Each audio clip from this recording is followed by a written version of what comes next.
Ang tsunami ay natural na pangyayari lamang dito sa mundo natin. Ang hindi natural ay ang sakuna, kung saan maraming mga buhay, bahay, at iba pang mga infrastruktura ang nawawala. So ano ba talaga ang isang tsunami? Halika, alamin natin ang sumaryong sagot.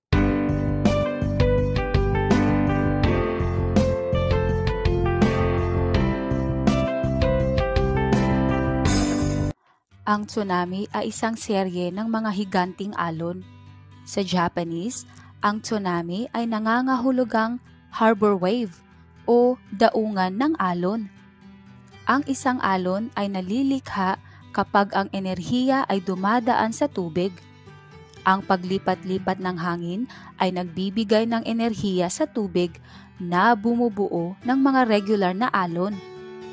Sa sahig ng karagatan, kapag ang isang tectonic plate ay biglang dumudulas sa ilalim ng isa pa, ang resultang lindol ay naglalabas ng napakalaking dami ng enerhiya.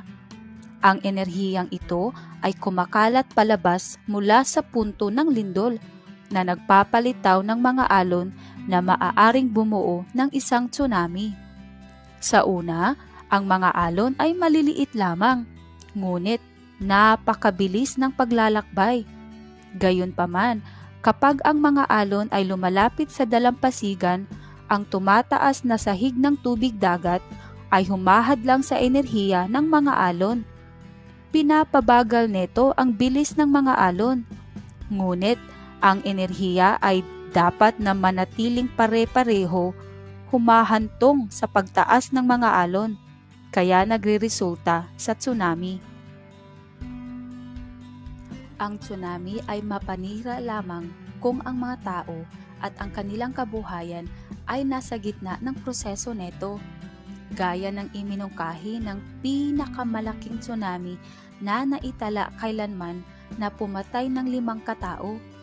Gaano kataas ang tsunami? 1,720 talampakan. At ang pinaka mapanirang tsunami ay ang 2004 Indian Ocean Tsunami na pumatay ng 225,000 katao, karamihan sa Indonesia, Thailand, India at Sri Lanka. Gaano kataas ang tsunami? 30 talampakan. Ngayon, may idea na tayo. Kung nagustuhan mo ang short video lesson natin, i-share mo rin sa iba ha, at baka magugustuhan din nila.